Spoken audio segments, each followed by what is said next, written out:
घास से भरे खुले मैदान में सुनहरे बालों वाला एक हट्टा कट्टा अधेड़ उम्र का आदमी काले बालों वाले एक बच्चे को गुस्से भरी निगाहों से घूर रहा था, क्योंकि बच्चे ने उसके बेटे के दांत मुक्के से तोड़ दिए थे। काले बालों वाले उस लड़के का नाम शिवाय था। कुछ हफ्ते पहले ही वो 15 साल का हुआ था और आज उसने अपनी प्रतिभा का परिचय दिया। प्रतिभा ही वो चीज थी जो हर किसी की क्षमता को निर्धारित करती थी। जिस क्षण कोई अपनी प्रतिभा को जागृत करता था, वो एक नए पथ पर चलने के लिए तैयार हो जाता था। एक ऐसा रास्ता जो जादुई और असाधारण क्षमताओं से भरा होता था। शिवाय ने सुनहरे बालों वाले आदमी को घूर कर देखा और फिर उसके पीछे खड़े 15 वर्षीय सुनहरे बालों वाले लड़के को ठंडेपन से देखा। मुझे माफी क्यों माननी चाहिए? ये मोहित की गलती है। शिवाय के पिता बैरन संदीप चंद्र, जो उसके बगल में खड़े थे, ने चिंता भरी नजरों से उसे देखा। उनके सामने खड़े सुनहरे बालों वाले व्यक्ति का नाम प्रदीप था। प्रदीप से लड़ना उनके बस की बात नहीं थी, वो उनकी पहुंच से बाहर था। संदीप के पास केवल बैरन की वो बेकार उपाधि थी जो उसने कुछ रईसों की मदद करने के बाद हासिल की थी। मैं शिवाय को कुछ भी नहीं होने दे सकता। चिंतित भाव से संदीप ने अपना सिर नीचे कर लिया और माफी मांगी, क्योंकि वो विरोध करने के लिए बहुत कमजोर थे। अपने पिता की हरकतें देखकर शिवाय की आंखें चौड़ी हो गईं, लेकिन फिर उसे सच्चाई का एहसास हुआ। उसने प्रदीप की ओर खाली चेहरे से देखा। अरे, वे तो बहुत ताकतवर हैं, हम कुछ नहीं कर सकते। वो इस तथ्य को समझने में विफल रहा कि जिस दुनिया में वे रह रहे थे, उस पर शक्तिशाली लोगों का शासन था। इस दुनिया में जहां सत्ता सर्वोपरि थी, वो महज एक साधारण व्यक्ति था। भावहीन चेहरे के साथ शिवाय ने अपने पिता का कंधा पकड़ लिया। मैंने ही उसे मारा था, मैं अपनी गलती के लिए माफी मांगता हूं। शिवाय ने अपना सिर झुकाया और प्रदीप के पीछे खड़े सुनहरे बालों वाले लड़के से माफी मांगी। उसकी मुट्ठियां भींची हुई थीं और उसकी आंखें बेहद ठंडी थीं। मोहित ने अपने पिता के साथ जाने से पहले शिवाय को तिरस्कार भरी नजरों से देखा। चलते हुए उसने शिवाय पर एक और नजर डाली और धीमी आवाज में कुछ बुदबुदाया। कमजोर चींटियां। संदीप ने चिंतित भाव से शिवाय की ओर देखा। शिवाय ने भावहीन चेहरे के साथ सिर हिलाया। अंततः उसके लापरवाह कार्यों से उसका परिवार खतरे में पड़ जाता। मैं ठीक हूं पिताजी। वो ठीक था, लेकिन उसकी काली आंखों में मौजूद तेज रोशनी मंद पड़ गई। एक चींटी शब्द शिवाय के दिमाग में बार बार गूंज रहा था, क्योंकि वो जानता था कि चाहे वो कितनी भी मेहनत करे और अपना सर्वश्रेष्ठ प्रयास करे, वो मोहित और अपने बीच के अंतर को कभी कम नहीं कर पाएगा। जब मैं इस जीवन में उसे छू भी हूं, गुस्सा करने और इतना सोचने का क्या फायदा। ऐसे ही 1 साल का समय टीक टीक करता हुआ बीत गया। 1 साल बाद न्यान शहर, एक बड़े और सुंदर दिखने वाले घर के अंदर काले बालों वाला एक अधेड़ उम्र का व्यक्ति अपने 2 बड़े बेटों के साथ भोजन कक्ष में बैठा था। ये संदीप चंद्र थे। एक लंबे और व्यस्त सप्ताह के बाद वे अपने परिवार के साथ नाश्ता कर रहे थे। खाने की मेज के चारों ओर 4 कुर्सियां थीं, जिस पर हल्का लेकिन स्वादिष्ट नाश्ता परोसा गया था। दुर्भाग्य से संदीप के लगभग खाना खत्म करने के बाद भी आखिरी कुर्सी खाली ही रही। कुछ देर बाद एक छोटा लड़का नींद से भरी शक्ल लिए हॉल में दाखिल हुआ। संदीप की तरह ही उस लड़के की आंखें काली थीं और बाल भी काले थे, लेकिन किसी कारणवश उस युवक के काले बालों के कोने चांदी जैसे थे। वो लड़का शिवाय था, जो संदीप का सबसे छोटा बेटा था। अपने पिता को सिर हिलाकर अभिवादन करने के बाद शिवाय भोजन की मेज के पास गया और बिना किसी परवाह के खाना खाने लगा।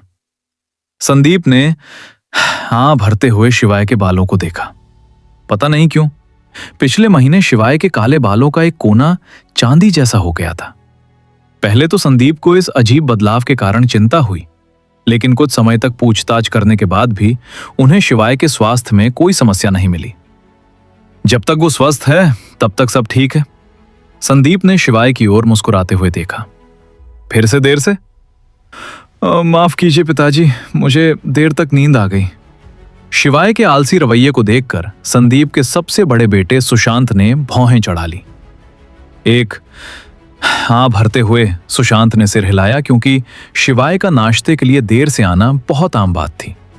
वो अक्सर अपने आलसी स्वभाव के कारण नाश्ता छोड़ देता था। जब शिवाय रोटी का एक टुकड़ा खा रहा था, तभी उसका दूसरा भाई हर्ष शरारती मुस्कान के साथ उसकी ओर देखने लगा। शिवाय, कल रॉयल एकेडमी युवा प्रतिभाओं की खोज के लिए एक परीक्षा आयोजित कर रही है, तुम्हें इसमें भाग लेना चाहिए। रॉयल एकेडमी एक ऐसा नाम है जिसे पूर्वी महाद्वीप में लगभग हर कोई इसकी प्रतिष्ठा और प्राचीन इतिहास के कारण जानता था। इसे किंगडम एस्केलांटे की नंबर 1 एकेडमी के रूप में भी जाना जाता था, क्योंकि एकेडमी के प्रिंसिपल किंगडम के सबसे शक्तिशाली व्यक्ति थे। एकेडमी हर साल नई प्रतिभाओं को खोजने और उन्हें निखारने के लिए एक परीक्षा आयोजित करती थी। 16 से 17 वर्ष की आयु के सभी लोग इसमें भाग लेने के पात्र थे, बशर्ते कि वे अपराधी ना हों। शिवाय साल 16 साल का हो गया है, इसलिए हर्ष चाहता था कि वो इसमें भाग ले। शिवाय लगभग रोटी खाते खाते अटक गया और उसने हर्ष की ओर इस तरह देखा जैसे कह रहा हो, क्या आप मुझसे बात कर रहे हैं? उसने रोटी को वापस मेज पर रख दिया और अपनी आंखें झपकाईं। यहां तक कि सुशांत, जिसने ए श्रेणी की प्रतिभा को जागृत किया था, वो भी रॉयल एकेडमी की परीक्षा पास नहीं कर पाया। भला वो, जिसकी प्रतिभा केवल बी श्रेणी की है, कैसे सफल हो सकता है? टाइटन ग्रह नामक इस जादुई ग्रह पर, जहां विभिन्न नस्लें एक साथ शासन करती थीं, प्रतिभा ही वो चीज थी जो हर किसी की क्षमता को निर्धारित करती थी, क्योंकि जिसके पास जितनी अधिक प्रतिभा होती थी, वो भविष्य में उतना ही अधिक शक्तिशाली बन सकता था। मनुष्य, एल्फ्स, लघुवीर और इस ग्रह पर मौजूद अन्य सभी जातियां 15 वर्ष की आयु के बाद किसी प्रतिभा को जागृत कर सकती हैं।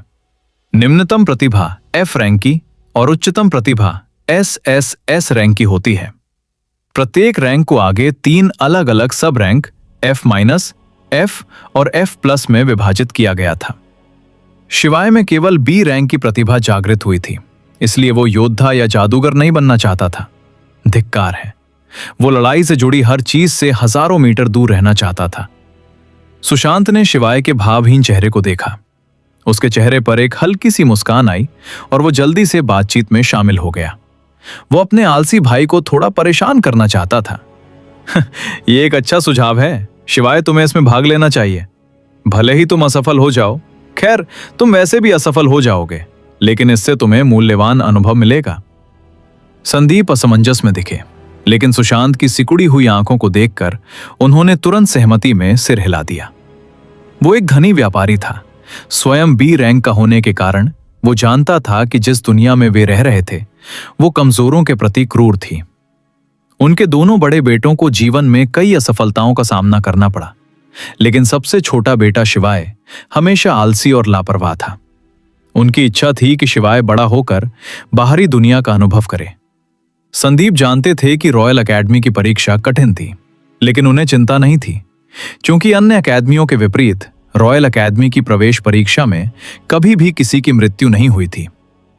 उनकी प्रवेश परीक्षा अन्य सभी एकेडमियों की तुलना में कठिन थी, लेकिन उन्होंने ये सुनिश्चित किया कि सभी प्रतिभागी जीवित रहें। शिवाय ने पहले अपने पिता और फिर अपने भाइयों की ओर देखा। वो रोना चाहता था, क्योंकि उनके चेहरे पर गंभीर भाव थे। उसने अपने पिता के सामने उदास चेहरा बनाया, जिससे यह संकेत मिला कि वो खुश नहीं था, लेकिन उसकी बात को पूरी तरह से नजरअंदाज कर दिया गया। शिवाय ने अपनी गुस्से भरी निगाहें हर्ष की ओर घुमाई, जो उसके कष्टों का कारण थी। कुछ साल पहले हर्ष ने भी उसी की तरह बी रैंक की प्रतिभा को जागृत किया, लेकिन उसने रॉयल एकेडमी के बजाय स्थानीय एकेडमी के लिए आवेदन किया। मुझे रॉयल एकेडमी की इस क्रूर परीक्षा में क्यों भाग लेना पड़ रहा है? शिवाय मन ही मन बड़बड़ाया। उसे अपने परिवार के साथ बिताया जा रहा शांतिपूर्ण और आरामदेह जीवन बहुत पसंद था। बहुत छोटी उम्र से ही वो कभी भी प्रतिस्पर्धी व्यक्ति नहीं था, और अपनी मां की मृत्यु के बाद वो और भी कम मिलनसार हो गया। इसके बाद शिवाय ने बी रैंक की प्रतिभा को जागृत किया, जो उसकी अपेक्षाओं से कहीं अधिक थी, लेकिन उसकी उम्र के बच्चों में उसकी प्रतिभा सबसे कम थी। इसीलिए वे उसे नीची नजरों से देखने लगे और वो उनके उपहास का निशाना बन गया। खैर, मैं उन्हें दोस्त भी नहीं कहूंगा, वे मेरे जीवन में बस राहगीर थे।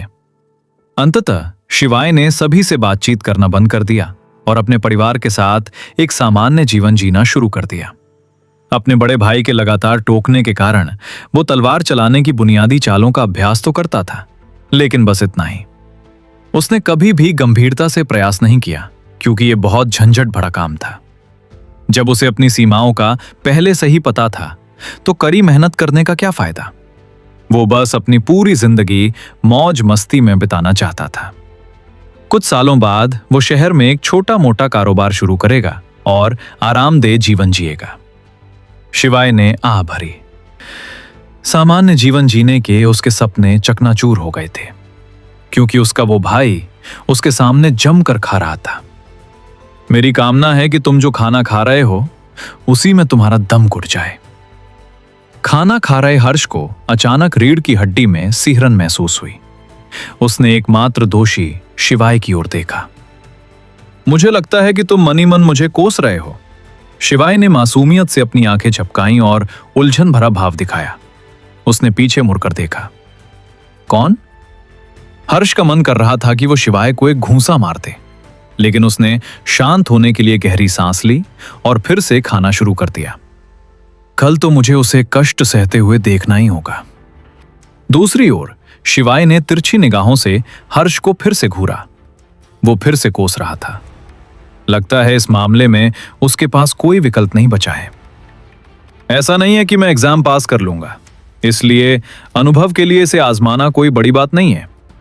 समस्या सिर्फ यह है कि मैं इस बात की गारंटी नहीं दे सकता कि प्रवेश परीक्षा के अंत तक मेरे शरीर के अंग सही सलामत रहेंगे।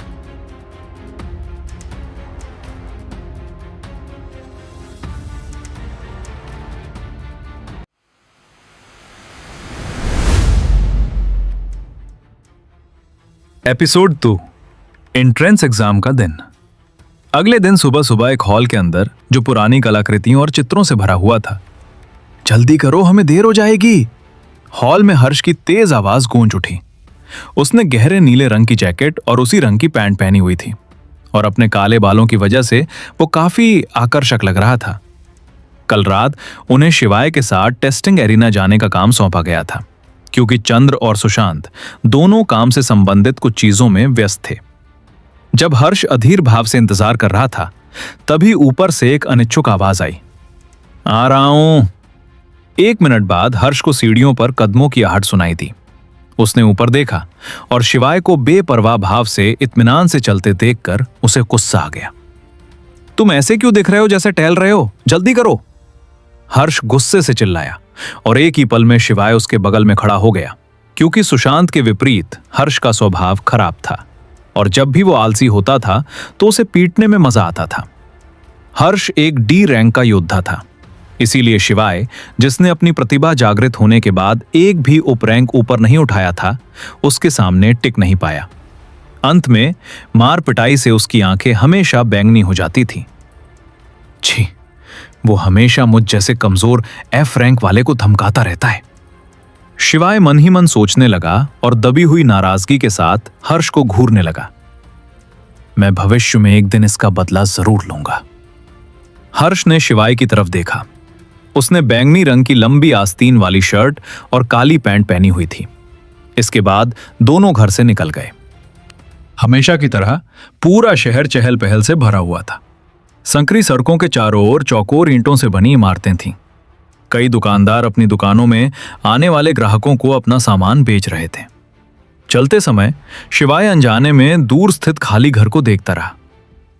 मुझे आश्चर्य है कि राज्य छोड़ने के बाद वो क्या कर रहा होगा। जब शिवाय ने घर को देखा तो उसकी आंखों में एक ठंडी चमक दिखाई दी, लेकिन वो एक पल में गायब हो गई। उसने चारों ओर देखा और उसकी ही तरह एक बड़ी भीड़ शहर में मौजूद एकमात्र टेलीपोर्टेशन एरे की दिशा में बढ़ रही थी।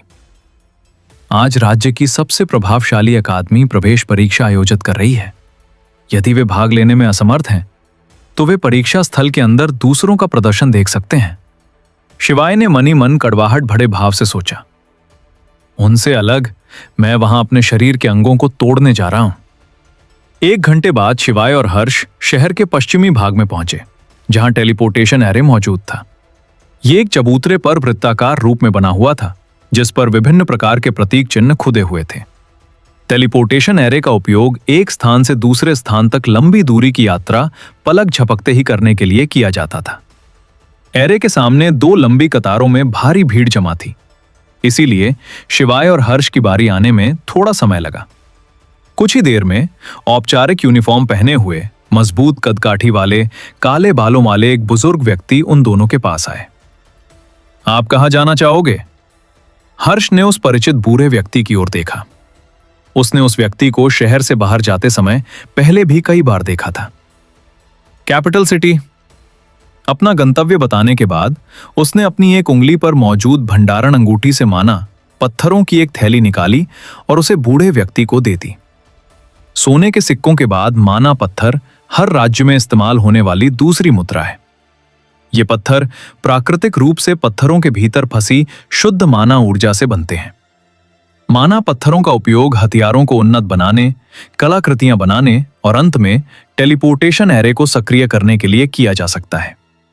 दूसरी ओर स्टोरेज रिंग जादुई सहायक उपकरण थे जिनका उपयोग अंगूठी के मूल वजन को वास्तव में बढ़ाए बिना एक अलग स्थान के भीतर बड़ी मात्रा में निर्जीव वस्तुओं को संग्रहित करने के लिए किया जाता था।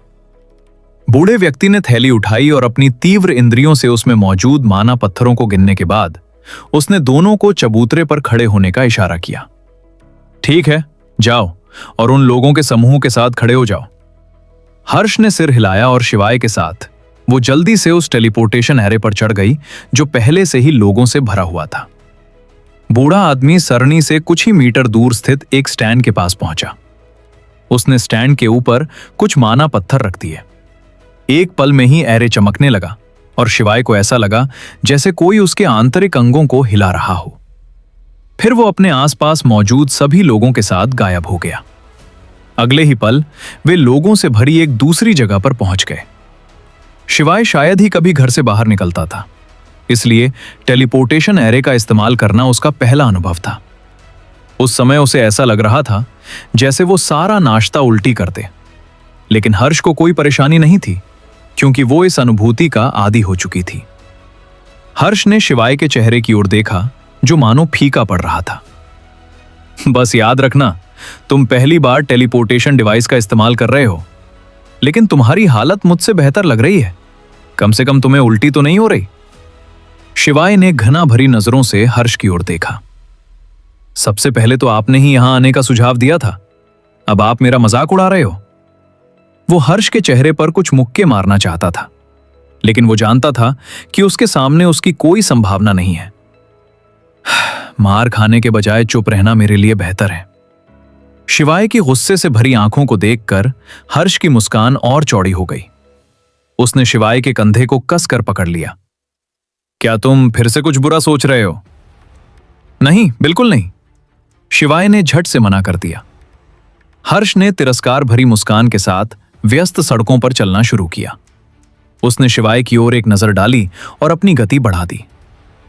खैर, मैं तुम्हें थोड़ा आराम करने का समय देना चाहता था, लेकिन अब नहीं देना चाहता। वैसे भी देर हो रही है, तो चलो चलते हैं। शिवाय मन ही मन कोसता रहा, लेकिन उसके पीछे पीछे चल पड़ा। थोड़ी देर बाद दोनों एक खुले मैदान में पहुंचे, जहां प्रवेश परीक्षा के लिए पंजीकरण हो रहा था। कई मेजें और कुर्सियां एक सीधी पंक्ति में व्यवस्थित थीं, जिन पर रॉयल अकेडमी की नीली वर्दी पहने हुए कई युवा लड़के और लड़कियां बैठे थे, जो छात्रों के रूप में उनकी पहचान को दर्शाती थीं। प्रवेश परीक्षा में अपनी किस्मत आजमाने के लिए आने वाले युवाओं की बड़ी संख्या को देखते हुए रॉयल अकेडमी ने शिक्षकों पर बोझ कम करने के लिए छात्रों को अलग अलग कार्य सौंपे। लगभग 20 मिनट तक लाइन में खड़े रहने के बाद आखिरकार शिवाय की बारी आई। उसने मेज के पीछे बैठे काले बालों वाले युवक को उत्सुकता भरी निगाहों से देखा। उस व्यक्ति ने नीली आस्तीन वाली वर्दी पहनी हुई थी। वर्दी सादी थी, लेकिन उसकी छाती पर 3 सीधी सफेद धारियां बनी हुई थीं। हेलो सर, मैं पंजीकरण के लिए यहां आया हूं। युवक ने शिवाय को देखा, लेकिन एक ही नजर में उसकी रुचि खत्म हो गई। आपका नाम और सही उम्र क्या है? मेरा नाम शिवाय है और मैं 16 साल का हूं। उस युवक ने क्रिस्टल निकाला और शिवाय से उस पर अपना हाथ रखने को कहा। गंभीर भाव से शिवाय ने अपना हाथ उस क्रिस्टल पर रखा, जिससे उसकी उम्र की पुष्टि होती थी। एक इशारे के साथ उस युवक ने शिवाय की ओर 1055 नंबर वाली एक टोकन फेंकी। आप दूसरे बैच में हैं, ये रहा आपका टोकन। टोकन लेने के बाद शिवाय चला गया। वो और हर्ष पंजीकरण क्षेत्र के पीछे बने विशाल अखाड़े में पहुंचे। जैसे ही वे विशाल स्टेडियम में दाखिल हुए, शिवाय ये देखकर दंग रह गया कि दर्शकों की सीटें हजारों लोगों से खचाखच भरी हुई थीं। हर कोई इस बात पर चर्चा कर रहा था कि रॉयल अकेडमी इस बार कौन सी परीक्षा आयोजित करेगी, क्योंकि रॉयल अकेडमी हर साल अपनी प्रवेश परीक्षा का प्रारूप बदलती रहती थी। हर्ष ने भीड़ में खाली सीट ढूंढ ली और शिवाय को बड़े मंच की ओर जाने का इशारा किया, जहां हजारों प्रतिभागी खड़े दिखाई दे रहे थे। शिवाय मंच पर चढ़ा और हजारों प्रतिभागियों को कुछ घबराहट भरे भाव से देखा। इतने सारे लोगों को वो पहली बार देख रहा था। अगर पिछले साल की तरह रॉयल अकेडमी ने शीर्ष प्रतिभागियों का चयन करने के लिए एक बनाम एक मुकाबला आयोजित किया तो मुझे कितनी बार पिटना पड़ेगा। शिवाय डर से कांप उठा और उसने जल्दी से अपना सिर हिलाया। अगर आमने सामने की लड़ाई हो तो मैं तुरंत हार मान लूंगा। अगर मेरे हाथ पैर टूट जाएं तो अपनी इज्जत बचाने का कोई मतलब नहीं। कुछ देर बाद रॉयल अकेडमी के जयनारायण नाम के एक बुजुर्ग व्यक्ति ने एक उबाऊ भाषण के साथ कार्यक्रम का शुभारंभ किया। बुजुर्ग व्यक्ति ने सफेद कमीज और काली पतलून पहनी हुई थी। उनके बाल काले थे और आंखें गहरी भूरी थी। वे प्रसिद्ध रॉयल अकेडमी के वाइस प्रिंसिपल थे। भाषण इतना उबाऊ था कि शिवाय लगभग अपनी पिछली टिप्पणियों को भूल ही गया और खुद को जम्हाई लेने से मुश्किल से रोक पाया। शिवाय को जागते रहने में काफी मशक्कत करनी पड़ रही थी, जबकि बाकी सभी प्रतिभागी और दर्शक बेहद उत्साहित थे। उन्हें हर रोज ऐसे व्यक्ति से मिलने का मौका नहीं मिलता था जो SS रैंक का योद्धा हो। इतना ही नहीं, vice principal Jaynarayan east continent के चौथे सबसे शक्तिशाली व्यक्ति थे। ईस्ट कॉन्टिनेंट में केवल 6 मनुष्य ही SS रैंक तक पहुंच पाए थे। इसीलिए वाइस प्रिंसिपल जयनारायण बहुत प्रसिद्ध थे। मुझे हमारी भावी पीढ़ी की प्रतिभा को देखने का सौभाग्य प्राप्त है। इस वर्ष रॉयल अकेडमी की 57वीं एंट्रेंस एग्जाम आयोजित हुई और मुझे पूरी उम्मीद है कि प्रतिभागी मुझे निराश नहीं करेंगे। भाषण की शुरुआत वाइस प्रिंसिपल जयनारायण द्वारा ह्यूमन किंगडम के भविष्य के बारे में अपनी चिंताओं को साझा करने से हुई, क्योंकि पिछले 30 वर्षों में एक भी मनुष्य रैंक SS तक सफलतापूर्वक नहीं पहुंच पाया है। फिर उसने डार्क फॉरेस्ट के बारे में बात करना शुरू किया, एक ऐसी जगह जो खतरनाक राक्षसों से भरी हुई है। टाइटन ग्रह पर रहने वाली सभी जातियों को डार्क फॉरेस्ट में रहने वाले इन राक्षसों से लड़ना पड़ता है, जो टाइटन ग्रह की लगभग 35% भूमि पर कब्जा जमाए हुए हैं। राक्षस अन्य जातियों की तुलना में अधिक शक्तिशाली थे, जिससे वे शक्ति के मामले में श्रेष्ठ थे। मनुष्यों की तरह ही राक्षसों को भी विभिन्न श्रेणियों में बांटा गया था। आमतौर पर अन्य जातियों को राक्षस को हराने के लिए उनसे एक श्रेणी ऊपर होना आवश्यक होता था। जैसे जैसे राक्षस का पद बढ़ता गया, उन्हें निचले पद के राक्षसों के झुंडों पर नियंत्रण करने की क्षमता प्राप्त होती गई। सैकड़ों वर्ष पूर्व डार्क फॉरेस्ट से प्रथम SSS रैंक का राक्षस राज प्रकट हुआ। लाखों राक्षसों का स्वामी। राक्षस राज एक चलता फिरता प्रलय था, जो टाइटन ग्रह की सभ्यता के लिए केवल विनाश ही लेकर आया था। कई प्राचीन साम्राज्यों को राक्षस राज और उसकी सेना के सामने पूर्णतः विनाश का सामना करना पड़ा। अंत में हजारों बल्कि लाखों लोगों के नरसंहार को रोकने के लिए सभी विभिन्न जातियों ने अपने पूर्वाग्रहों को दरकिनार कर हाथ मिलाया। उन्होंने राक्षस राज को हराने के लिए SS रैंक के योद्धाओं से लैस अपनी कुलीन सेनाएं भेजीं। वर्षों के संघर्ष और हजारों जिंदगियों के बलिदान के बाद अंततः राक्षस राज पराजित हो गया, जिससे टाइटन ग्रह की सभ्यता में एक बार फिर शांति लौट आई। लेकिन डार्क फॉरेस्ट के भीतर राक्षसों का खतरा अभी भी बना हुआ है। जो सभ्य जातियां डार्क फॉरेस्ट के गहरे हिस्सों का पता लगाने में असमर्थ थीं, वे राक्षसों की संख्या को धीरे धीरे कम करने के अलावा कुछ नहीं कर सकीं। अंततः उन्होंने डार्क फॉरेस्ट में मौजूद राक्षसों से लड़ने के लिए युवा प्रतिभाओं को प्रशिक्षित करने हेतु विभिन्न अकादमियों की स्थापना की।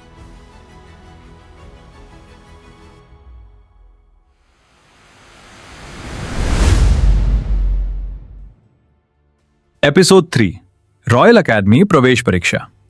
वाइस प्रिंसिपल को अब से हेडमास्टर बोलूंगा। हेडमास्टर जयनारायण ने इस बात पर जोर दिया कि सत्ता में बैठे लोगों को कमजोरों की रक्षा करनी चाहिए। यह एक ऐसा भाषण था जिसकी हर कोई सराहना करता, लेकिन शिवाय इस उबाऊ भाषण को सुनने के बजाय सोना ज्यादा पसंद करता। जैसा कि आप सभी जानते हैं, एंट्रेंस एग्जाम हर साल अलग होती है। इस साल पहले चरण को पास करना काफी आसान है। इसके बाद हेडमास्टर जयनारायण ने अपनी जेब से कुछ निकाला।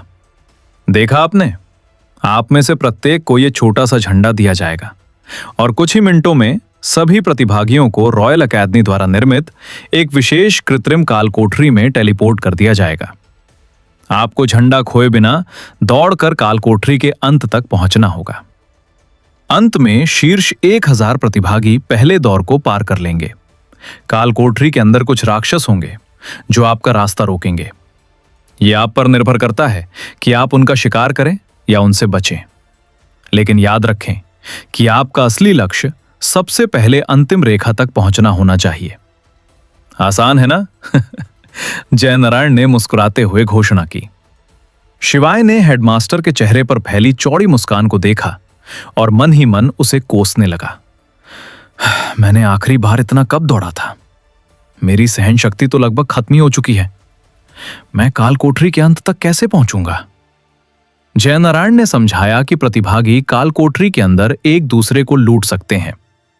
वे राक्षसों को मारने के लिए मिलकर काम भी कर सकते हैं। मूल रूप से जब तक वे झंडा खोए बिना काल कोठरी के अंत तक पहुंच जाते हैं तब तक सब ठीक है। जयनारायण की बातें सुनकर कई प्रतिभागियों ने अपनी चिंता व्यक्त की। एक जोरदार ताली बजाते हुए जयनारायण ने उन्हें आश्वासन दिया कि अगर वे काल कोठरी के अंदर गंभीर रूप से घायल हो जाते हैं तो उन्हें टेलीपोर्ट करके बाहर निकाल दिया जाएगा। लेकिन जो प्रतिभागी टेलीपोर्ट करके बाहर निकलेंगे वे सीधे परीक्षा में असफल हो जाएंगे। जयनारायण का स्पष्टीकरण समाप्त होते ही प्रतिभागियों के बीच भारी तनाव उत्पन्न हो गया। सभी एक दूसरे को सतर्कता भरी निगाहों से देख रहे थे। इस बात की पूरी संभावना थी कि वे काल कोठरी के अंदर आपस में लड़ पड़ेंगे। हालांकि सभी लोग चिंतित नहीं थे। कुछ फुर्तीले प्रतिभागियों को पहला दौर काफी आसान लगा। जयनारायण ने बच्चों को देखा और एरिना स्टेज के ऊपर तैरने लगा। जमीन पर पड़े छोटे छोटे झंडे उठा लो और तैयार रहो। थोड़ी देर में सभी को काल कोठरी के अंदर टेलीपोर्ट कर दिया जाएगा। सभी प्रतिभागी उन्हें विस्मय और सम्मान की दृष्टि से देख रहे थे। हर कोई एक दिन रामनारायण के बराबर ऊंचाई हासिल करना चाहता था। शिवाय ने एरिना के मैदान की ओर देखा और पाया कि वहां हजारों झंडे लगे हुए थे। मैंने उन्हें पहले नहीं देखा था। वो नीचे झुका और झंडों में से एक को उठा लिया। अचानक बिना किसी चेतावनी के फर्श पर मौजूद टेलीपोर्टेशन एरे की शक्ति से सभी प्रतिभागी अंदर खींच लिए गए। शिवाय ने आंखें खोलीं तो उसे पहले से बिल्कुल अलग नजारा दिखाई दिया। काल कोठरी के अंदर का वातावरण किसी जंगल जैसा लग रहा था। लेकिन इससे पहले कि वो इस खूबसूरत नजारे का आनंद ले पाता, उसके पेट में गुड़गुड़ाहट हुई और उसने अब तक जो कुछ भी खाया था सब उल्टी कर दिया। एक ही दिन में उसने टेलीपोर्टेशन एरे का 2 बार इस्तेमाल किया। पहली बार तो वो इसे संभाल पाया, लेकिन अब उसे ऐसा लग रहा है कि उसके सारे अंग भी बहुत जल्द उसके मुंह से बाहर आ जाएंगे। शिवाय को देखकर कुछ अन्य प्रतिभागियों को भी उल्टी करने का मन हुआ, लेकिन उन्होंने खुद को रोक लिया। शांत होने के बाद शिवाय ने अपने सामने एक सीधी और संकरी सड़क देखी। यह सड़क विभिन्न आकारों के पेड़ों से घिरी हुई थी। उसने आ भरी और अपने पास से गुजर रहे अन्य प्रतिभागियों को देखा। पीला पड़ा चेहरा लिए वो थोड़ी देर आराम करने के लिए पास के एक छायादार पेड़ के पास गया, क्योंकि वो बहुत कमजोर महसूस कर रहा था। कुछ मिनट बीत गए और लगभग सभी प्रतिभागी शुरुआती बिंदु से चले गए। कुछ प्रतिभागियों ने शिवाय को एक पेड़ के नीचे बैठे देखा, लेकिन उन्हें लगा कि उसके साथ लूटपाट हुई है और उसने प्रतियोगिता में भाग लेने से मना कर दिया है, इसलिए सभी ने उसे अनदेखा कर दिया। 10 मिनट आराम करने के बाद शिवाय आखिरकार खड़ा हो गया। उसे थोड़ा बेहतर महसूस हो रहा था। उसने उदास चेहरे से पेड़ों से गिरते पत्तों से भरी खाली सड़क को देखा। वे इतने निर्दयी हैं कि एक भी व्यक्ति ने मेरी मदद के लिए हाथ नहीं बढ़ाया। शिवाय ने कड़वे भाव से मन ही मन सोचा। चारों ओर केवल पत्ते और धूल देखकर वो समझ गया कि वो सबसे पीछे है। समय पर फिनिश लाइन तक पहुंचना नामुमकिन था। लगता है आज उसकी किस्मत कुछ ज्यादा ही खराब थी। और समय बर्बाद किए बिना शिवाय सीधी सड़क पर दौड़ने लगा। भले ही वो सबसे पीछे था, लेकिन वो कम से कम फिनिशिंग लाइन तक पहुंचने के लिए दृढ़ संकल्पित था। अगर मैं एक साधारण सी दौड़ भी पूरी नहीं कर पाया तो मैं अपने पिता को कैसा चेहरा दिखाऊंगा? हर्ष भैया तो पूरी जिंदगी मेरा मजाक उड़ाएंगे। अचानक शिवाय की आंखों के सामने से वो दृश्य गुजर गया जिसमें हर्ष उसका मजाक उड़ा रहा था, और उसकी गति बढ़ गई। काल कोठरी के अंदर का नजारा बेहद खूबसूरत था। जिसमें बड़े बड़े पेड़ और दूर तक फैले विशाल पहाड़ दिखाई दे रहे थे। रास्ते में शिवाय को एक भी राक्षस नहीं मिला। ऐसा लगता था कि उससे आगे के प्रतिभागियों ने राक्षसों को मार डाला था। वो निराश था क्योंकि उसने पहले कभी कोई राक्षस नहीं देखा था। वो चाहता था कि कम से कम पहले दौर में ही उसे एक राक्षस दिख जाए, क्योंकि वो जानता था कि शायद ये उसका आखिरी दौर होगा। आधे घंटे बाद शिवाय की सांस फूल रही थी। वो जोर जोर से हाँफ रहा था और अपने तेजी से धड़कते दिल को शांत करने के लिए संघर्ष कर रहा था। दृढ़ संकल्प भार में जाए, इस रफ्तार से तो मैं काल कोठरी के पहले आधे हिस्से तक भी नहीं पहुंच पाऊंगा। उसने जोर से गाली दी और पास के एक पेड़ पर मुक्का मारा। दर्द भरे भावों के साथ शिवाय ने जल्दी से अपना हाथ रगड़ा। अरे यार, ये क्या हो रहा है? क्या ये चीज स्टील की बनी है? जब वो गुस्से से उस विशाल पेड़ को देख रहा था तो कई पत्ते उसके सिर पर गिर पड़े। काश उसके पास तलवार होती तो वो इस उद्दंड पेड़ को टुकड़े टुकड़े कर देता। समस्या बस इतनी थी कि उसके पास तलवार नहीं थी, क्योंकि उसकी तलवार हर्ष के स्टोरेज रिंग में थी। पहले दौर की शुरुआत अचानक होने के कारण वो उसे निकाल नहीं पाया। शिवाय ने खुद को शांत करने के लिए गहरी सांस ली और धीरे धीरे पेड़ के तने को थपथपाया और बोला, आज आप काफी भाग्यशाली हैं। फिर उसने अपने सामने फैली लंबी सड़क को स्तब्ध भाव से देखा। इस बार उसकी आंखों में दृढ़ संकल्प की जगह केवल अनिश्चितता ही झलक रही थी। यह असंभव है। शिवाय ने हरे भरे जंगल को देखा और बिना सोचे समझे जंगल में प्रवेश कर गया। चलो जंगल के अंदर चलते हैं, एक राक्षस को देखने के लिए। उसे इस बात की चिंता नहीं थी कि राक्षस खतरनाक होंगे, क्योंकि वाइस प्रिंसिपल ने कहा था कि जैसे ही वे बुरी तरह घायल होंगे उन्हें काल कोठरी से बाहर टेलीपोर्ट कर दिया जाएगा। कुछ देर चलने के बाद शिवाय का चेहरा उतर गया, क्योंकि उसे एक भी राक्षस नजर नहीं आया। राक्षस ही नहीं, उसे एक भी जीवित कीड़ा मकोड़ा भी नहीं दिखा। वो बिना किसी उद्देश्य के इधर उधर घूम रहा था। तभी उसके पैरों के नीचे की जमीन कांप उठी और जमीन पर एक छेद दिखाई दिया। शिवाय घबरा गया। वो वहां से हटना चाहता था, लेकिन बहुत देर हो चुकी थी। इसी बीच काल कोठरी के बीचों बीच अन्य प्रतिभागियों के बीच एक भयंकर प्रतियोगिता चल रही थी। हर कोई अविश्वसनीय गति से दौड़ रहा था, आगे वालों को पछाड़कर आगे निकलने की कोशिश कर रहा था। कुछ धनी प्रतिभागियों ने तो अपनी गति बढ़ाने के लिए विशेष कौशल का भी इस्तेमाल किया। तेज गति, नरम कदमों, जल्दी, बड़ा कदम। क्योंकि कौशल प्राप्त करना मुश्किल और बहुत महंगा था, इसलिए केवल कुछ ही लोग उन्हें हासिल कर पाते थे। कुछ समय बाद जब वे फिनिशिंग लाइन के करीब पहुंचे तो पीछे रह गए कई प्रतिभागी घबरा गए। उन्होंने दूसरों पर हमला करना शुरू कर दिया। पहले हमले के बाद दूसरा हमला हुआ और देखते ही देखते प्रतिभागियों ने एक दूसरे पर हमलों की अंतहीन बौछारें बरसाना शुरू कर दी। एक प्रतिभागी अचानक हुए हमले में घायल हो गया। उसने अपने बगल में दौड़ रहे व्यक्ति को घूर कर देखा। तुम नीच कमीने, तुम्हारी हिम्मत कैसे हुई मुझ पर हमला करने की? दूसरे प्रतिभागी ने असमंजस भरी नजरों से पीछे मुड़कर देखा। मैं नहीं, उन्होंने समझाने की कोशिश की, लेकिन पहले प्रतिभागी ने उनकी बात नहीं सुनी और सीधे उन पर हमला कर दिया। मेरी कुचलने वाली तलवार की मार का स्वाद चखो कमीने। हर जगह ऐसे ही दृश्य देखने को मिल रहे थे। कई प्रतिभागी घायल होने लगे और काल कोठरी से बाहर टेलीपोर्ट हो गए। उस अराजक दृश्य से काफी आगे 6 से 7 युवक फिनिशिंग लाइन की ओर दौड़ रहे थे। उनमें से सबसे आगे चल रहे 4 युवक अपनी आकर्षक उपस्थिति के कारण सबसे अधिक ध्यान आकर्षित कर रहे थे। सबसे आगे दौड़ रहा व्यक्ति अचानक रुक गया। उसके बाल गहरे नीले रंग के थे और आंखें गहरी काली थीं। युवक ने ऊपर की ओर देखा। उससे कुछ ही दूरी पर एक विशालकाय भालू खड़ा था। उसके रुकने के तुरंत बाद एक और प्रतिभागी उस स्थान पर पहुंच गया जहां वो खड़ा था। दूसरे प्रतिभागी के सुनहरे बाल और काली आंखें थीं। उसने अपने सामने खड़े विशालकाय राक्षस को देखा। क्या? नीले बालों वाले लड़के ने सुनहरे बालों वाले लड़के को गंभीर भाव से देखा। ये एक -E रैंक का राक्षस है। जब वे भालू को देख रहे थे तभी 2 छोटी लड़कियां उस जगह पर पहुंच गईं जहां वे खड़े थे। उन लड़कियों में से एक के नारंगी बाल और काली आंखें थीं। वो खूबसूरत थी, लेकिन उसकी निगाहें इतनी ठंडी थीं कि जो भी उसकी तरफ देखता वो जम जाता था। हम इसे कैसे हराएंगे? इन सभी ने अपनी प्रतिभा को महज 1 साल पहले ही जगाया था और मुश्किल से F रैंक तक ही पहुंच पाए थे। इसीलिए अकेले ई रैंक के राक्षस से लड़ना उनके लिए असंभव था। नारंगी बालों वाली लड़की के बगल में खड़ी दूसरी लड़की भौहें चढ़ाकर आगे बढ़ी। उसके लंबे नीले बाल और समुद्र जैसे नीले रंग की आंखें थीं। वो नारंगी बालों वाली लड़की से भी ज्यादा खूबसूरत थी। ऐसा लगता है कि इसे हराने के लिए हमें अपनी ताकत एकजुट करनी होगी। वैसे मैं मीरा हूं और ये मेरी दोस्त लारा है। नीले बालों वाले लड़के ने लड़कियों की ओर सिर हिलाकर देखा और अपना परिचय दिया। मैं अक्षय हूं। सुनहरे बालों वाले लड़के ने अक्षय की ओर देखा। ध्रुव। उसने अपने भंडार से एक सुनहरा भाला निकाला। अक्षय ने एक तलवार निकाली। वहीं लारा ने एक धनुष निकाला, जबकि मिया एक जादूगरनी थी। टाइटन ग्रह पर अपनी प्रतिभा को जागृत करने के बाद हर कोई अपना पेशा चुन सकता था। पेशे को मुख्य रूप से 2 श्रेणियों में विभाजित किया गया था, योद्धा और जादूगर। योद्धा शारीरिक रूप से लड़ सकते हैं या अपनी पसंद का हथियार चुन सकते हैं।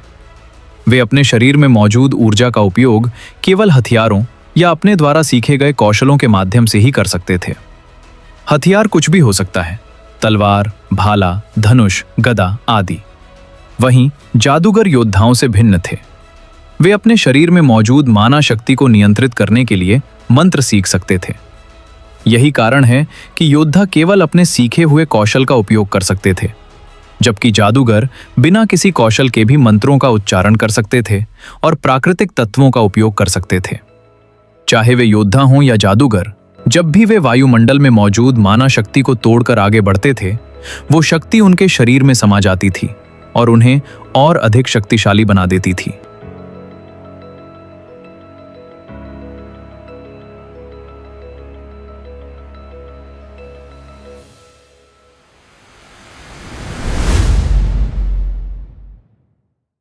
एपिसोड 4। कितना भाग्यशाली व्यक्ति है। जब अक्षय ने देखा कि कोई उसका पीछा नहीं कर रहा है, तो वो मुड़कर बाकी तीनों की ओर देखने लगा। आप सब किस बात का इंतजार कर रहे हैं? आइए और प्रतिभागियों के आने से पहले इसे खत्म कर लें। भालू पर हमला करने वाला वो पहला व्यक्ति था। उसके भाले की ताकत अविश्वसनीय थी। हालांकि उससे भालू को केवल खरोंच ही आई। अक्षय की इस हरकत से भालू क्रोधित हो गया। उसने दहाड़ मारी और अपने अगले पंजे को हिलाया। तुरंत बाद हवा का एक तेज झोंका अक्षय की ओर बढ़ा। अभेद्य ढाल सुरक्षा। मीरा ने अपना मंत्र बोला। अक्षय के चारों ओर एक सुरक्षा कवच प्रकट हुआ। किसने उसे राक्षस के हमले से बचाया। सुरक्षा कवच और राक्षस का वार आपस में टकरा गए। कुछ ही सेकंड बाद सुरक्षा कवच में दरार आ गई। अक्षय ने अपने भाले का इस्तेमाल करके उस हमले को नाकाम कर दिया, जो सुरक्षा कवच को भेदने में कामयाब रहा था। उसने हमला रद्द करने के बाद पीछे की ओर छलांग लगाई, जिससे उसके और भालू के बीच की दूरी बढ़ गई। धन्यवाद। अक्षय ने कृतज्ञता भरे भाव से मीरा की ओर देखा। मीरा ने सिर हिलाया। एक जादूगरनी होने के नाते वो आमने सामने की लड़ाई के बजाय जादू से संबंधित कौशल और मंत्रों पर अधिक ध्यान केंद्रित करती थी। ध्रुव ने भी अपनी तलवार म्यान से निकाल ली। उसके शरीर से F+ रैंक की आभा निकली। इसी वजह से सबका ध्यान उसकी ओर आकर्षित हो गया। जैसे ही वो आगे बढ़ा और भालू की गर्दन पर निशाना साधा, उसकी तलवार के चारों ओर घनी ऊर्जा की एक बड़ी मात्रा फैल गई। ध्रुव का हमला भालू पर पीछे से हुआ और उसकी गर्दन पर एक छोटा सा घाव हो गया। भालू की आंखें गुस्से से लाल हो गईं और वो आगे बढ़ा तथा गुस्से में अपना बायां पंजा पटका। लारा ने ध्रुव की ओर देखा। उसकी ठंडी आंखों में थोड़ी हैरानी झलक रही थी। वो मुझसे एक रैंक ऊपर है। उसने अपने धनुष में 2 तीर चढ़ाए। मीरा की तरह वो भी लंबी दूरी से लड़ने में माहिर थी। लारा ने भालू की खोपड़ी को भेदने के इरादे से अपने धनुष से तीर छोड़े। तीर इतने तेज थे कि आम F रैंक के योद्धा भी अपनी आंखों से उनकी दिशा का पता नहीं लगा पाते। लेकिन भालू ई मॉन्स्टर होने के कारण आसानी से आते हुए तीरों से बच गया। गुस्से से लाल आंखों के साथ भालू ने अपना मुंह खोला और हर दिशा में एक बड़ी शॉकवेव छोड़ी। ध्रुव, जो हमले के सबसे करीब था, ने बाल बाल हमले को रोक दिया, लेकिन हमले के प्रभाव से वो कई कदम पीछे हट गया। सहायता कौशल, सहयोगियों को सशक्त बनाना। मीरा ने भालू को देखा और तुरंत ही एक सहायक कौशल का प्रयोग किया, जिससे दूसरों की आक्रमण शक्ति बढ़ गई। Freezing barrier. इसके बाद उसने एक और कौशल का प्रयोग किया, जिससे भालू कुछ सेकंड के लिए स्थिर हो गया। ध्रुव ने भौहें चढ़ाकर मीरा की ओर देखा। ये कुछ सेकंड बाकी लोगों के लिए भालू को शक्ति प्रदान करने के लिए काफी थे। अक्षय ने अपना भाला भालू की छाती की ओर बढ़ाया। उसे मीरा के सहायक कौशल के कारण अपनी आक्रमण शक्ति में वृद्धि का एहसास हुआ।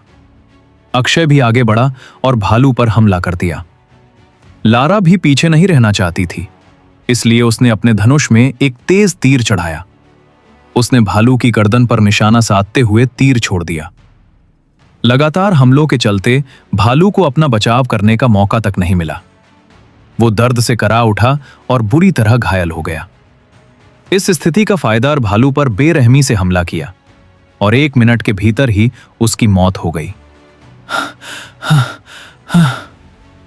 मीरा हाँफ रही थी क्योंकि उसने अपनी आखिरी स्किल में अपनी सारी माना शक्ति खर्च कर दी थी। लारा ने चिंता भरी निगाहों से मीरा की ओर देखा। क्या आप ठीक हो? मैं ठीक हूं। अक्षय ने आंखें सिकोड़कर पीछे देखा। उसने आह भरी और बाकी लोगों को हटने का इशारा किया। हमें चलना शुरू कर देना चाहिए। मैं दूर से अन्य प्रतिभागियों को आते हुए देख सकता हूं। लारा ने अक्षय की ओर एक नजर डाली। उसकी आंखें ठंडी थीं, लेकिन वो उसे कुछ हद तक पसंद करती थी, क्योंकि उन लालची लोगों के विपरीत जो हमेशा लार टपकाते हुए उसके शरीर को घूरते रहते थे, उसकी निगाहें पवित्र थीं। चेहरे पर मुस्कान लिए वो दौड़ने लगी। देखते हैं कौन सबसे पहले फिनिशिंग लाइन तक पहुंचता है। ध्रुव और मीरा ने एक दूसरे को देखा और तुरंत लारा के पीछे पीछे चल दिए। दौड़ में सबसे आखिर में अक्षय शामिल हुआ, लेकिन वो आसानी से सबको पीछे छोड़ते हुए एक बार फिर बढ़त हासिल कर ली। काल कोठरी के बाहर आकाश में कई प्रोजेक्शन मौजूद थे, जिनमें काल कोठरी के अंदर मौजूद प्रतिभागियों की विभिन्न रिकॉर्डिंग दिखाई जा रही थी। सबसे बड़े लॉन्च ने दिखाया कि कैसे अक्षय, मीरा, लारा और ध्रुव ने E- रैंक के राक्षस को हराया। उनकी प्रस्तुति देखकर दर्शक बेकाबू हो गए और जोर जोर से उनका उत्साहवर्धन करने लगे। ये विनर्स नकली दांतों से 300 गुना बेहतर है और कीमत बहुत सस्ती है। उपस्थित सभी शिक्षक और यहां तक कि वाइस प्रिंसिपल भी उनके प्रदर्शन से प्रभावित हुए। शिक्षकों में से एक ने ध्रुव को दर्शाने वाले प्रोजेक्शन को देखा। सेकंड प्रिंस ध्रुव हमारी उम्मीदों से बेहतर प्रदर्शन कर रहे हैं। अन्य शिक्षकों ने उनकी बात से सहमति जताते हुए कुछ अन्य छात्रों की ओर इशारा किया। जी हां, ड्यूक इवान की बेटी लारा और काउंट एल्बर्ट की बेटी मीरा भी बहुत अच्छा कर रही हैं। ये काले बालों वाला लड़का कौन है? वो किसी बड़े घराने का नहीं लगता। एक अप्रत्याशित दावेदार। इस साल हमें कई प्रतिभाशाली व्यक्ति देखने को मिल रहे हैं। कुछ अन्य छात्र भी थे जिन पर शिक्षक की नजर पड़ी, और उनमें से एक शिवाय था, जो जंगल में खोया हुआ सा लग रहा था। एक शिक्षक ने शिवाय की हालत को दया भरी नजरों से देखा। कितना बदनसीब बच्चा है। कुछ अन्य शिक्षकों ने भी शिवाय की ओर नजर डाली। आखिर वो है कौन? वाइस प्रिंसिपल जयनारायण ने शिवाय के स्थान को दर्शाने वाले प्रोजेक्शन को मुस्कुराते हुए देखा और धीरे से कुछ बुदबुदाया। क्या आपको यकीन है कि वो बदकिस्मत है? उसकी बातें सुनने के बाद शिक्षकों ने गंभीरता से शिवाय को दर्शाने वाले प्रोजेक्शन को देखा और अंततः उन्हें कुछ नजर आया। क्या हो रहा है? शिवाय को राक्षसों से बाल बाल बचते देख शिक्षकों ने हैरानी जताई। जब भी उसे आगे कोई राक्षस दिखाई देता, वो हमेशा अपनी दिशा बदल लेता था। ऐसा लगता था मानो उसे राक्षस की उपस्थिति का आभास हो जाता था। तब सभी शिक्षकों ने एक साथ सोचा, कितना भाग्यशाली व्यक्ति है। लेकिन इससे पहले कि वे शिवाय की अजीबोगरीब स्थिति पर कोई टिप्पणी कर पाते, उन्होंने उसे एक गड्ढे में गिरते हुए देखा, जिसके बाद शिवाय को दर्शाने वाला प्रोजेक्शन अजीब तरह से अंधेरा हो गया। क्या उसका भाग्य साथ छोड़ गया? शिक्षकों में से एक ने कुछ बुदबुदाया। वाइस प्रिंसिपल जयनारायण मुस्कुराए, लेकिन जब उन्होंने शिवाय का स्थान देखा तो उन्होंने आश्चर्य का भाव दिखाया और बिना कुछ कहे गायब हो गए।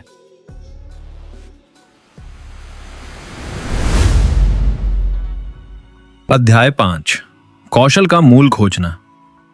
काल कोठरी के अंदर शिवाय, जो अभी अभी एक दरार में गिर गया था, दर्द भरे चेहरे के साथ जल्दी से अपनी पीठ सहलाने लगा। उसने चिड़चिड़ाते हुए शिकायत की, मेरी किस्मत कितनी खराब हो सकती है। कुछ और बार शिकायत करने के बाद शिवाय शांत हुआ और उसने चारों ओर देखा। उसने पाया कि वो चट्टानों से बनी किसी गुफा के अंदर था और उसके सामने 5 छोटी सुरंगें मौजूद थीं। ये जगह आखिर है कहां? उसने ऊपर देखा और जिस जगह से वो गिरा था उसे देखकर उसके चेहरे पर अचंभित भाव आ गया। वापस ऊपर आना असंभव है। ये गुफा जमीन के बहुत अंदर तक है। इस अजीब जगह की यात्रा के दौरान उसका सामना किसी राक्षस से ना होने के बारे में सोचते हुए शिवाय के चेहरे पर गहरी निराशा छा गई। हो सकता है कि सभी राक्षसों को प्रतिभागियों ने पहले ही मार डाला हो। शिवाय खड़ा हुआ और अपने कपड़ों को थपथपाते हुए असमान चट्टानों के ढेर से बनी 5 सुरंगों को देखने लगा, जो एक दूसरे के बगल में और ऊपर ढेर की गई थीं। क्या ये स्थिर भी हैं? फिर भी उसने सुरंगों में से एक में प्रवेश करने का फैसला किया। काश मैं इस अंधेरी जगह से जिंदा निकल पाता। वो सुरंगों के करीब गया और थोड़ी देर सोचने के लिए रुक गया। मुझे इनमें से किसे चुनना चाहिए? कहीं इनके पीछे कोई छिपा हुआ खतरा तो नहीं है? लेकिन ये सब एक जैसे दिखते हैं। शायद ये मुझे एक ही जगह ले जाएंगे। शिवाय ने अचानक फैसला किया और आखिरी सुरंग में प्रवेश कर गया। सुरंग अंधेरी थी, इसलिए उसे कुछ भी दिखाई नहीं दे रहा था। लगभग 5 मिनट चलने के बाद आखिरकार उसे दूर से सूरज की रोशनी दिखाई दी। क्या मुझे बाहर निकलने का रास्ता मिल गया? उसने राहत भरी मुस्कान के साथ कहा। जैसा ही वो अंततः सुरंग से बाहर निकला, शिवाय ने अपने सामने के दृश्य को देखकर अपनी आंखें सिकोड़ ली, जो अजीब तरह से सुंदर था। छत से पानी की बूंदें टपक रही थीं, जिससे गुफा के बीचों बीच एक बड़ा तालाब बन गया था। तालाब के चारों ओर तरह तरह के फूल खिले हुए थे। यह आराम करने के लिए एक आदर्श स्थान प्रतीत होता था। जब शिवाय ने बाईं ओर देखा तो उसे 4 और निकास द्वार दिखाई दिए, जो बिल्कुल वैसे ही थे जैसे वो जिस द्वार से बाहर आया था। तो ये सच था कि सभी सुरंगें एक ही जगह पर जाकर मिलती थीं। उसने खुद पर आ भरी। लगता है वो जरूरत से ज्यादा सतर्क हो रहा था। उसे जरा भी अंदाजा नहीं था कि बाकी 4 सुरंगें हर तरह के राक्षसों और छिपे हुए जालों से भरी हुई थीं। केवल एक ही सुरक्षित सुरंग थी और वही सुरंग थी जिसमें वो दाखिल हुआ। कितना सौभाग्यशाली। शिवाय धीरे धीरे तालाब की ओर बढ़ा और उसने तालाब की सतह पर एक सुंदर गेंद को तैरते हुए देखा। ये क्या है? एक स्किल कोर? वो चौंक कर बोला। अगर वो गलत नहीं था तो उसके सामने तैरता हुआ कोर एक मॉन्स्टर कोर था। और तो और ये एक स्किल कोर था। शिवाय को अपने बड़े भाई द्वारा कोर के बारे में बताई गई बातें याद आईं।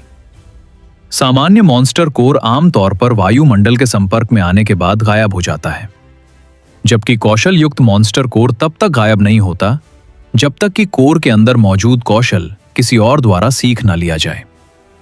रैंक वाले मॉन्स्टर को मारने के बाद कोर प्राप्त करना काफी आसान था, लेकिन सैकड़ों मॉन्स्टर को मारने के बाद भी आपको स्किल युक्त कोर मिलने की संभावना केवल 10% ही होती थी।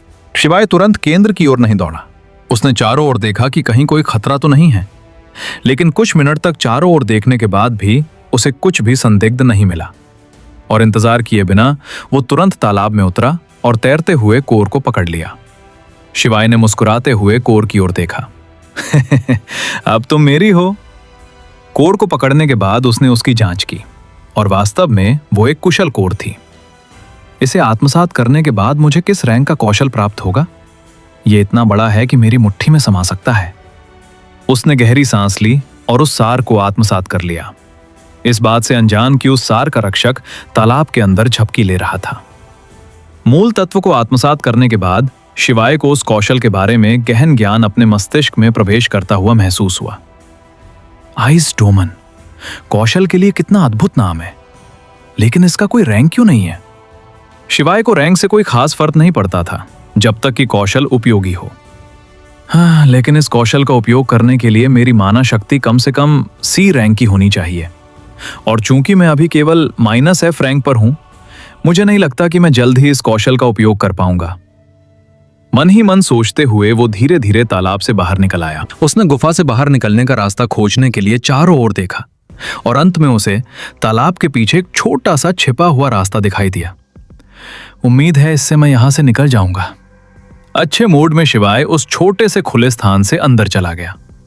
पूरे दिन संघर्ष करने के बाद आखिरकार उसे कुछ अच्छा हासिल हुआ। उसने ये भी महसूस किया कि उसे अपने दूसरे भाई का शुक्रिया अदा करना चाहिए, जिसने उसे परीक्षा में बैठने के लिए मजबूर किया था।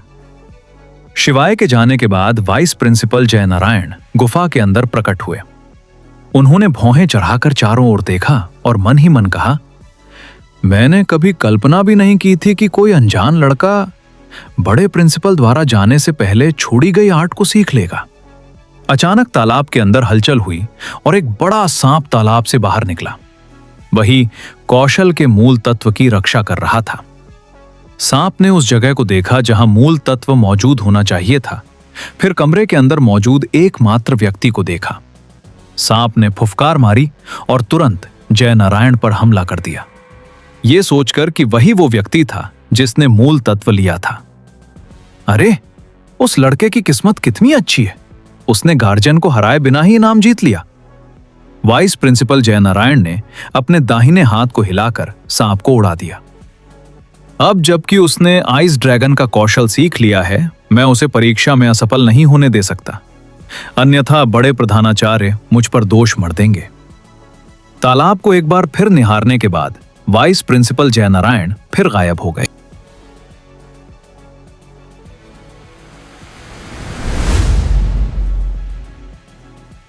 अध्याय 5, कौशल का मूल खोजना। काल कोठरी के अंदर शिवाय, जो अभी अभी एक दरार में गिर गया था, दर्द भरे चेहरे के साथ जल्दी से अपनी पीठ सहलाने लगा। उसने चिड़चिड़ाते हुए शिकायत की, मेरी किस्मत कितनी खराब हो सकती है। कुछ और बार शिकायत करने के बाद शिवाय शांत हुआ और उसने चारों ओर देखा। उसने पाया कि वो चट्टानों से बनी किसी गुफा के अंदर था और उसके सामने 5 छोटी सुरंगें मौजूद थीं। ये जगह आखिर है कहां? उसने ऊपर देखा और जिस जगह से वो गिरा था, उसे देखकर उसके चेहरे पर अचंभित भाव आ गया। वापस ऊपर आना असंभव है, ये गुफा जमीन के बहुत अंदर तक है। इस अजीब जगह की यात्रा के दौरान उसका सामना किसी राक्षस से ना होने के बारे में सोचते हुए शिवाय के चेहरे पर गहरी निराशा छा गई। हो सकता है कि सभी राक्षसों को प्रतिभागियों ने पहले ही मार डाला हो। शिवाय खड़ा हुआ और अपने कपड़ों को थपथपाते हुए असमान चट्टानों के ढेर से बनी 5 सुरंगों को देखने लगा, जो एक दूसरे के बगल में और ऊपर ढेर की गई थीं। क्या ये स्थिर भी हैं? फिर भी उसने सुरंगों में से एक में प्रवेश करने का फैसला किया। काश मैं इस अंधेरी जगह से जिंदा निकल पाता। वो सुरंगों के करीब गया और थोड़ी देर सोचने के लिए रुक गया। मुझे इनमें से किसे चुनना चाहिए? कहीं इनके पीछे कोई छिपा हुआ खतरा तो नहीं है? लेकिन ये सब एक जैसे दिखते हैं, शायद ये मुझे एक ही जगह ले जाएंगे। शिवाय ने अचानक फैसला किया और आखिरी सुरंग में प्रवेश कर गया। सुरंग अंधेरी थी, इसलिए उसे कुछ भी दिखाई नहीं दे रहा था। लगभग 5 मिनट चलने के बाद आखिरकार उसे दूर से सूरज की रोशनी दिखाई दी। क्या मुझे बाहर निकलने का रास्ता मिल गया? उसने राहत भरी मुस्कान के साथ कहा। जैसा ही वो अंततः सुरंग से बाहर निकला, शिवाय ने अपने सामने के दृश्य को देखकर अपनी आंखें सिकोड़ ली, जो अजीब तरह से सुंदर था। छत से पानी की बूंदें टपक रही थीं, जिससे गुफा के बीचों बीच एक बड़ा तालाब बन गया था। तालाब के चारों ओर तरह तरह के फूल खिले हुए थे। यह आराम करने के लिए एक आदर्श स्थान प्रतीत होता था। जब शिवाय ने बाईं ओर देखा तो उसे 4 और निकास द्वार दिखाई दिए, जो बिल्कुल वैसे ही थे जैसे वो जिस द्वार से बाहर आया था। तो ये सच था कि सभी सुरंगें एक ही जगह पर जाकर मिलती थीं। उसने खुद पर आ भरी। लगता है वो जरूरत से ज्यादा सतर्क हो रहा था। उसे जरा भी अंदाजा नहीं था कि बाकी 4 सुरंगें हर तरह के राक्षसों और छिपे हुए जालों से भरी हुई थीं। केवल एक ही सुरक्षित सुरंग थी और वही सुरंग थी जिसमें वो दाखिल हुआ। कितना सौभाग्यशाली। शिवाय धीरे धीरे तालाब की ओर बढ़ा और उसने तालाब की सतह पर एक सुंदर गेंद को तैरते हुए देखा। ये क्या है? एक स्किल कोर? वो चौंक कर बोला। अगर वो गलत नहीं था तो उसके सामने तैरता हुआ कोर एक मॉन्स्टर कोर था, और तो और ये एक स्किल कोर था। शिवाय को अपने बड़े भाई द्वारा कोर के बारे में बताई गई बातें याद आईं। सामान्य मॉन्स्टर कोर आमतौर पर वायुमंडल के संपर्क में आने के बाद गायब हो जाता है, जबकि कौशल युक्त मॉन्स्टर कोर तब तक गायब नहीं होता जब तक कि कोर के अंदर मौजूद कौशल किसी और द्वारा सीख न लिया जाए।